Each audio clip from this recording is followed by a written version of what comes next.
प्रिय साथियों, नमस्कार। आज 15 अगस्त की हार्दिक शुभकामनाएं आप सबको। आज हम इस वीडियो के माध्यम से आपको शब्द विचार के माध्यम से शब्द की उत्पत्ति, शब्द की रचना, शब्द के अर्थ के आधार पर उनके भेदों का वर्गीकरण समझाएंगे। आप यदि इस वीडियो में नए हैं तो हमारे चैनल को सब्सक्राइब जरूर करें, वीडियो को ज़्यादा से ज़्यादा शेयर करें, लाइक करें, कमेंट के माध्यम से अपने विचार हम तक प्रस्तुत करें। तो चलिए वीडियो को शुरू करते हैं। पहला है शब्द विचार। क्या है शब्द विचार? शब्दों के बारे में बताएंगे। शब्द विचार के बारे में हम आज अध्ययन करेंगे, ठीक है। तो शब्द विचार क्या है? पिछले वीडियो में हमने आपको वर्ण विचार बताया था। क्या बताया था? वर्ण विचार के माध्यम से बताया था कि शब्द कैसे बनते हैं। वर्णों के सार्थक मेल को शब्द कहते हैं। वर्णों के सार्थक मेल को क्या कहते हैं? शब्द कहते हैं। आप जानते हैं कि वर्णों के सार्थक मेल को ही शब्द कहते हैं। यदि वर्ण इधर उधर हो जाए तो उसको हम शब्द नहीं कहते हैं। जैसे पुस्तक है, तो पुस्तक शब्द में आप देखे होंगे पुस्तक लिखा है। पुस्तक में आप इन शब्दों के वर्णों को यदि अलग करें तो पा प्लस उ प्लस सा प्लस ता प्लस आ प्लस का प्लस आ, इस प्रकार से ये पुस्तक शब्द बनता है, ठीक है। तो इनमें वर्ण है, ये सब अलग जो कर दिए गए ये क्या कहलाते हैं? वर्ण कहलाते हैं। तो इनके सार्थक मेल को ही हम शब्द कहते हैं, ठीक ना। तो आज हम आगे अध्ययन करेंगे शब्द विचार में। इस शब्द विचार क्या है? तो शब्द विचार एक या एक से अधिक वर्णों के मेल से बने सार्थक वर्ण समूह को क्या कहते हैं? शब्द कहते हैं। एक या एक से अधिक वर्णों के मेल से बने सार्थक वर्ण समूह को शब्द कहते हैं। शब्द भाषा की स्वतंत्र इकाई है। शब्द भाषा की स्वतंत्र इकाई है, मतलब इसके बोलने के लिए आप किसी न किसी वर्णों का प्रयोग जरूर करते हैं। आइए जान लेते हैं कि शब्द और पद में अंतर क्या है। कभी कभी कह देते पद। तो जो वाक्य बनते हैं उन वाक्यों में शब्द जब मिल जाते हैं तो उन्हें क्या कह देते हैं? पद कहते हैं। अर्थात जब हम सभी क्या करते हैं कि जब ये शब्द वर्ण जो मिल करके शब्द बनाते हैं और इन शब्दों को जब हम वाक्यों में प्रयोग कर देते हैं तो उन्हें क्या कहते हैं? शब्द न कहकर पद कहते हैं। किसे कहते हैं? पद। पद उन्हें कहते हैं जो शब्द वाक्यों में प्रयोग किए गए हैं, उन्हें क्या कहते हैं? पद कहते हैं। ये पद लिंग, वचन, कारक, उपसर्ग, प्रत्यय आदि के कारण अपना रूप बदल लेते हैं। जैसे लड़का पढ़ता है, इसमें लड़का पुल्लिंग है, इसलिए क्रिया क्या है? पढ़ता है। यदि इसी वाक्य को हम स्त्रीलिंग में बदल दें कि लड़की पढ़ती है, तो आप देखते हैं कि क्रिया भी बदल जाती है उसकी। लड़की पढ़ती है तो लड़की स्त्रीलिंग हो गई, तो पढ़ती है भी क्रिया स्त्रीलिंग में बन जाती है। तो पद किसे कहते हैं? व्याकरण के नियमों के अनुसार वाक्यों में प्रयुक्त शब्द को पद कहते हैं। व्याकरण के पद किसे कहते हैं? पद। तो व्याकरण के नियमों के अनुसार, व्याकरण के नियमों के अनुसार क्या किए जाते हैं? व्याकरण के नियमों के अनुसार वाक्यों में प्रयुक्त शब्द, वाक्यों में प्रयुक्त शब्द, वाक्य में प्रयुक्त शब्द क्या कहलाते हैं? पद कहलाते हैं। क्या कहलाते हैं? पद कहलाते हैं। पद किसे कहते हैं? व्याकरण के नियमों के अनुसार जो वाक्यों में प्रयोग होते हैं शब्द, उन्हें क्या कहते हैं? पद कहलाते हैं, ठीक है ना। तो इस प्रकार से पद हो गए। अब शब्दों के वर्गीकरण के बारे में हम पढ़ेंगे कि शब्द का वर्गीकरण है ना, शब्दों का, शब्द कहाँ से मिले आपको। तो शब्दों का वर्गीकरण,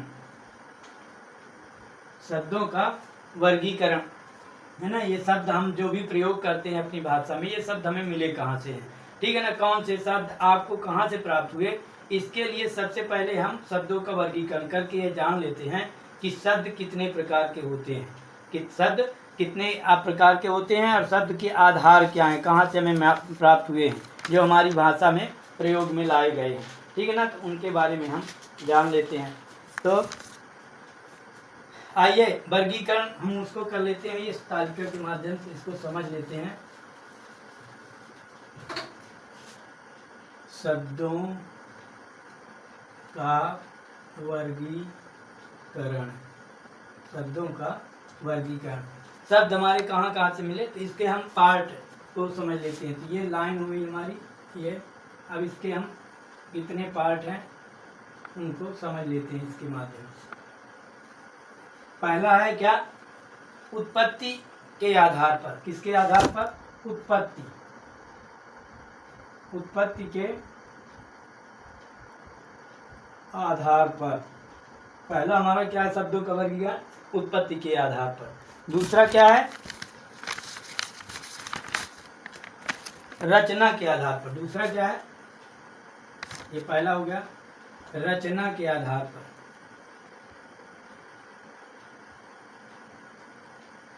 तीसरा क्या है आपका, दूसरा रचना के आधार पर। तीसरा व्याकरणिक प्रकार के आधार पर, व्याकरणिक के आधार पर। और चौथा क्या है, अर्थ के आधार पर। चौथा क्या है, अर्थ के आधार पर, है ना। चौथा क्या है, अर्थ के आधार पर, है ना, अर्थ के आधार पर, आधार पर। इस प्रकार से शब्दों का जो वर्गीकरण है वो 4 प्रकार से। पहला उत्पत्ति के आधार पर, दूसरा रचना के आधार पर, तीसरा व्याकरणिक प्रकार के आधार पर, और चौथा अर्थ के आधार पर। तो आइए सबसे पहले हम देख लेते हैं उत्पत्ति के आधार पर शब्दों का वर्गीकरण। उत्पत्ति कहाँ से हुई इसको हम जान लेते हैं। उत्पत्ति के आधार पर शब्दों का वर्गीकरण। उत्पत्ति के आधार पर शब्दों का वर्गीकरण, है ना। तो उत्पत्ति कैसे हुई, है ना। उत्पत्ति 5 प्रकार के शब्द हैं। उत्पत्ति के आधार पर शब्दों के कितने भेद हैं, 5 प्रकार के हैं, है ना। उत्पत्ति के आधार पर शब्द कितने प्रकार के होते हैं, उत्पत्ति के आधार पर शब्द 5 प्रकार के होते हैं।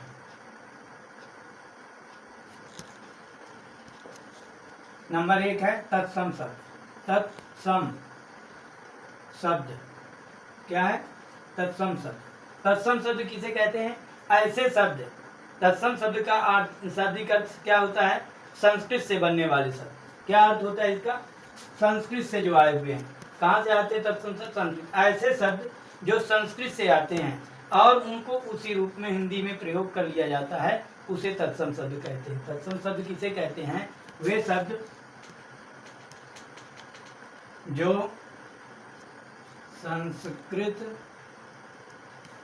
भाषा से आकर ज्यों का त्यों हिंदी भाषा में प्रयोग कर लिए जाते हैं। अर्थात उनका रूप परिवर्तित नहीं होता, है ना। ऐसे शब्द जो संस्कृत भाषा से आकर ज्यों का त्यों हिंदी भाषा में प्रयोग कर लिए जाते हैं, लेकिन उनके अर्थ में कोई परिवर्तन नहीं होता, वो ज्यों का त्यों संस्कृत में प्रयोग, तो उन्हें क्या कहते हैं, तत्सम शब्द कहते हैं। उन्हें क्या कहते हैं, तत्सम शब्द कहते हैं, है ना। अब तत्सम शब्द जैसे एग्जाम्पल में, जैसे घृत, क्या है, घृत। घृत को हम देसी में क्या कहते हैं, घी। हस्त, हस्त मीन्स क्या होता है, हाथ। मयूरा, मोर को मयूरा कहते हैं, मयूरा, मयूर, ठीक है ना। फिर क्या होता है, और भी एग्जाम्पल आपके पास मिल जाएंगे, आगे अध्ययन करेंगे, किताबों में रहता है सब, व्याकरण की बुकों में, है ना। दुग्ध ग्रह, ये सब हो जाएंगे, दुग्ध ग्रह आदि, है ना। और बहुत सारे शब्द होते हैं, तो ये तत्सम शब्द कहलाते हैं। दूसरा आता है आपका तद्भव शब्द। दूसरा क्या आता है? तद्भव। नाम से ही स्पष्ट होता है कि उसका रूप बदल जाता है। तद्भव। दूसरा क्या है? तद्भव शब्द। तद्भव शब्द क्या कहलाते हैं? वे शब्द जो संस्कृत भाषा से तो आते हैं लेकिन हिंदी में आकर उनका रूप बदल जाता है। ऐसे शब्द जो संस्कृत भाषा से आकर हिंदी में अपना रूप बदल देते हैं या बदल गया है ना, बदल देते हैं, उन्हें क्या कहते हैं? उन्हें तद्भव कहते हैं। तद्भव शब्द कहते हैं। ऐसे शब्द जो कहाँ से आते हैं? संस्कृत भाषा से आते हैं और हिंदी में आकर उनका रूप बदल जाता है, उन्हें क्या कहते हैं? तद्भव। जैसे अभी आपने पढ़ा घृत, तो उसको घी, हस्त पढ़ा तो हाथ, मयूरा पढ़ा तो मोर, है ना, रूप बदल गया। गृह पढ़ा तो घर, दुग्ध पढ़ा तो दूध। इस प्रकार से ये क्या हो जाते हैं? रूप बदल जाता है, इनको ऐसे प्रयोग करने लगते हैं। ये तद्भव शब्द हो गए, ठीक है ना। अर्थात वे शब्द जो संस्कृत भाषा से लिए गए हैं लेकिन हिंदी में आकर उनका रूप क्या हो जाता है? बदल जाता है ना। वो संस्कृत जैसे प्रयोग नहीं होते, उनको क्या कहते हैं? तद्भव कहते हैं। अब इनके बारे में समझ गए कि किस प्रकार से। अब ऐसे अंतर भी आ जाते हैं बीच बीच में कि तद्भव और तत्सम शब्दों में अंतर क्या है, तो आप इसको ऐसे भी जान सकते हैं कि कैसे बदल जाते हैं, है ना। तो ये तत्सम हो गए और ये क्या हो गए? तद्भव। क्या हो गया? तद्भव। अब इसमें देख लेंगे तत्सम में, जैसे आपने लिखा घृत, तो ये तत्सम शब्द है लेकिन इसका जब हिंदी में प्रयोग होता है तो हम ऐसे लिख देते थे, ये तद्भव हो जाता है। दूसरा है आपका हस्त। हस्त को यदि हिंदी में लिखेंगे हाथ। ग्रह, ग्रह का क्या हो जाता है? घर। मयूरा, मयूर का क्या हो जाता है? मोर। आप दुग्ध है, दुग्ध का क्या हो जाता है? दुग्ध का दूध। तो ये क्या प्रयोग हो जाते हैं? हिंदी में ऐसे प्रयोग होने लगते थे, इसका रूप अपने आप बदल जाता है, इन्हें हम तद्भव कहते हैं, ठीक है ना। तत्सम से तद्भव बदल देते हैं। अगला है आपका तीसरा नंबर देशज शब्द। ऐसे शब्द जो क्षेत्रीय प्रभाव के कारण हिंदी में आए हैं। ऐसे शब्द जो क्षेत्रीय प्रभाव के कारण हिंदी में आए हैं और लोगों की आम बोलचाल की भाषा में विकसित हुए हैं, उन्हें क्या कहते हैं? देशज शब्द कहते हैं। ऐसे शब्द जो कैसे कहाँ से आए हैं? क्षेत्रीय प्रभाव के कारण, जिस जहाँ जो रहते हैं वहाँ की भाषा के अनुसार जो प्रभाव में आ जाते हैं उनको हम क्या कहते हैं? देशज शब्द कहते हैं। तो देशज शब्द किसे कहते हैं? जो शब्द क्षेत्रीय। तीसरा अपना क्या है? देशज। देशज शब्द। ऐसे शब्द जो क्षेत्रीय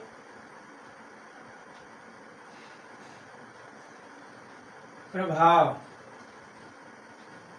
के कारण हमारी भाषा में प्रयोग किए जाते हैं, उन्हें देशज शब्द कहते। कैसे? जो हमारी भाषा में आ जाते। जैसे आप मान लीजिए कि लोटा, डिबिया, पगड़ी, है ना, जैसे लोटा, डिबिया, पगड़ी, है ना, इस प्रकार के शब्द ये अपने साधारण भाषा में क्षेत्रीय भाषा के आधार पर आ जाते हैं। तीसरा हो गया। चौथा है आपका विदेशी शब्द। विदेशी शब्द। विदेशी शब्द बात इससे स्पष्ट हो रहा है, विदेशी मतलब जो विदेश से आए हैं, है ना। विदेशी यहाँ पर कई लोग आए और अपनी अपनी भाषा का प्रभाव यहाँ पर छोड़ा, है ना। तो जो शब्द विदेशी भाषाओं के संपर्क के कारण हिंदी में प्रयोग किए जाते हैं, है ना, आ गए हैं, उन्हें विदेशी शब्द। जैसे आप देखें अंग्रेजी से ट्रेन, स्टेशन, रेडियो, स्कूल आदि अंग्रेजी शब्द हो गए। अरबी से अमीर, इमारत, किस्मत, मुहावरा आदि। फारसी से जादू, आराम, किनारा, मेज, नमक आदि। पुर्तगाली से लिए गए अलमारी, चाबी, साबुन, गमला आदि। इसी तरह तुर्की भाषा से कुर्ता, कैंची, तो बहादुर, बेग, बेगम आदि ये शब्द कहाँ से आ गए, ये बाहर से आए, है ना, विदेशी भाषाओं से आए और हमारी हिंदी भाषा में प्रयोग किए जाते हैं। इस प्रकार से विदेशी शब्द किसे कहते हैं, जो शब्द विदेशी भाषाओं के संपर्क के कारण हिंदी में आए हैं उनको क्या कहते हैं, विदेशी शब्द कहते हैं। पांचवा है आपका संकर शब्द। पांचवा क्या है, संकर शब्द। संकर शब्द मतलब जो मिले हुए हैं। संकर शब्द क्या कहलाते हैं, जो दो भाषाओं के मेल से बनते हैं, दो भाषाएं आपस में मिल जाती हैं उनको क्या कहते हैं, संकर शब्द कहते हैं। तो दो भाषाओं के मेल से बने शब्द संकर शब्द कहलाते हैं। जैसे आपने देखा होगा रेल, जैसे क्या है, रेल, रेल ये अंग्रेजी शब्द है, ये क्या है, अंग्रेजी है, रेल अंग्रेजी है। और यात्रा, ये यात्रा शब्द जो है ये संस्कृत है, ये यात्रा संस्कृत शब्द हो गया। इन दोनों को यदि मिला दिया जाए, प्लस कर दिया जाए तो रेल यात्रा बन जाती है, ये हिंदी शब्द में आ गया, रेल यात्रा, है ना। तो इस प्रकार से कई ऐसे शब्द हैं जो हमारे भाषाओं में जुड़ करके बन गए हैं। जैसे आपने पढ़ा होगा फूल, फूल क्या है, हिंदी शब्द है, और दान शब्द क्या है, फारसी है, तो फूलदान बन गया, है ना। रेल यात्रा आपने समझाई, है ना। इस प्रकार से आपके ये 5 प्रकार के उत्पत्ति के आधार पर, इनकी उत्पत्ति हुई शब्दों की, तो उत्पत्ति के आधार पर शब्दों के कितने भेद हो गए, 5 भेद हो गए। तो आप इसको ध्यान से समझेंगे, किताबों में देख लेंगे और भी उदाहरण मिल जाते हैं। तो आज इतना ही, अगले वीडियो में हम शब्दों के वर्गीकरण के दूसरे पार्ट को बताएंगे। धन्यवाद।